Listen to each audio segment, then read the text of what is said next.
배우 김용건이 39살 연하의 여성 A씨에게 낙태를 강요한 혐의 등으로 고소당했습니다. 어제 서초 경찰서에 따르면 김용건은 최근 낙태 강요 미수 혐의로 피소됐습니다. 경찰 관계자는 고소인 조사를 마쳤고 김용건 씨 소환 일정은 아직 잡히지 않은 상태라고 밝혔습니다. 김용건과 A씨는 13년 전인 2008년 처음 만나 좋은 관계로 만남을 이어왔던 것으로 알려졌습니다. 당시 김용건의 나이는 63살, A씨의 나이는 24살이었습니다. 그러다 A씨가 올해 초 임신 소식을 김용건에게 전했고 김용건이 출산을 반대하며 갈등이 시작됐습니다. 기사를 종합해보면 A씨는 올해 3월 임신한 것으로 보입니다. 김용건은 공식 입장문을 통해 저는 올해 4월 초 A씨로부터 임신 4주라는 소식을 들었다며 서로 미래를 약속하거나 계획했던 상황이 아니었기에 기쁨보다는 놀라움과 걱정부터 앞섰다고 말했습니다. 이어 제 나이와 양육 능력, 아들들을 볼 면목, 사회적 시선 등 모든 것들이 한꺼번에 몰려왔다며 이어 조금 늦었지만 아이가 소중하다는 사실을 자각하고 아들들에게 사실을 알렸다고 밝혔습니다. 김용건은 걱정과 달리 아들들이 새 생명은 축복이라며 반겨줬고 지난 5월 23일부터 최근까지 A씨 측의 순조로운 출산과 양육에 책임을 다하겠다는 뜻을 여러 차례 전했다고 설명했습니다. 하지만 A씨 측은 5월 21일부터 자신의 변호사와 이야기를 하라며 저와의 연락을 차단했다. 자신의 진심이 전달되지 않아 안타깝다고 말했습니다. 김용건 측 변호사도 상대방의 마음을 달래기에 부족했던 것 같다. 예비 엄마와 아이를 위해 최선의 책임을 다할 것임을 다시 한번 전해드린다고 강조했습니다.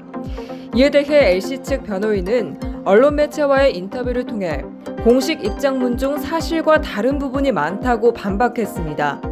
A씨 측 변호사는 A씨가 앞서 3월에 김용건에게 임신 사실을 알렸고 연락을 차단한 적이 없다고 강조했습니다. 또한 A씨는 그동안 김용건과 수백 건의 문자와 통화를 했고 김용건은 지속적으로 낙태를 강요했다며 변호사 선임 후 딱 한 번 문자로 책임지겠다는 말만 했다고 설명했습니다. 이어 A씨는 다행히 건강한 상태며 김용건의 진심 어린 사과와 반성을 바랐지만 언론 플레이를 하는 것에 분노하고 있다고 전했습니다. 한편 김용건은 1967년 KBS 7기 공채 탤런트로 데뷔했으며 1977년 비연예인 여성과 결혼했다가 1996년 이혼했습니다. 슬하에는 배우 하정우와 배우 차연우 두 명의 아들이 있습니다. 김용건의 둘째 아들이자 하정우 소속사 대표인 차연우는 이번 상황에 대해 아버지 개인적인 일이라며 관련해서는 말씀드릴 수 있는 부분이 없다며 조심스러운 입장을 전했습니다. 전 국민의 약 88%가 받는 국민지원금의 헷갈리는 사용처에 대해 관심이 지속하고 있습니다. 어제 기획재정부와 행정안전부 등 관계 부처에 따르면 코로나 상생 국민지원금의 용도 제한 규정은 국민들의 혼돈을 막기 위해 지난해 재난지원금과 같게 운영할 방침입니다. 국민지원금은 전통시장, 동네 마트, 주유소, 음식점, 카페, 편의점, 병원, 미용실 등에서 쓸 수 있고 신용 체크카드, 선불카드, 지역 상품권 가운데 선호하는 방식으로 지급받아 주민등록상 자신이 사는 지역에서 원하는 곳에서 사용하면 됩니다. 문제는 프랜차이즈 업종에서 복잡해집니다. 프랜차이즈 직영과 가맹점 형태에 따라 국민지원금 사용 가능 여부가 달라집니다. 우선 직영점은 본사 위치에 따라 지원금 결제 여부가 달라집니다. 직영점은 프랜차이즈 본사로 모든 매출이 잡히기 때문에 본사 위치를 따라가는 구조입니다. 예를 들어 100% 직영점으로 운영되는 스타벅스는 서울에 본사가 위치해 있어 서울 시민들은 지역과 상관없이 전국 스타벅스 매장에서 국민지원금으로 음료를 구매할 수 있습니다. 반면 부산 시민이라면 부산에 위치해 있지만 서울 본사 매출로 잡히는 스타벅스 직영점에서 국민지원금을 사용할 수 없습니다. 가맹점의 경우에는 사용자가 해당 소재지에 사는 경우에 사용할 수 있습니다. 예를 들어 파리바게뜨나 다른 프랜차이즈 카페, 교촌치킨 등 지역 가맹점은 해당 지역에 거주하는 사람이 사용할 수 있고 편의점의 경우 대부분 가맹점으로 운영되고 있어 거주하는 지역에서 모두 사용할 수 있다고 보면 됩니다. 또한 백화점, 대형마트의 경우에도 원칙적으로 지원금을 쓸 수 없지만 그 안에 입점한 임대 매장에서는 사용할 수 있습니다. 배달 애플리케이션을 쓰는 경우에도 본사로 매출이 잡히는 앱 결제가 아닌 배달 종사자에게 금액을 지불하는 현장 결제를 이용할 경우 지원금을 쓸 수 있습니다.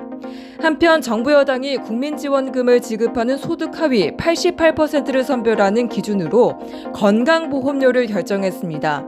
소득 하위 80% 가구에다가 1인 가구와 맞벌이 가구에 대해서는 지급 기준을 완화하는 특례를 적용하면 사실상 지급 대상은 전 국민 88%까지 적용할 수 있을 것으로 예상됩니다.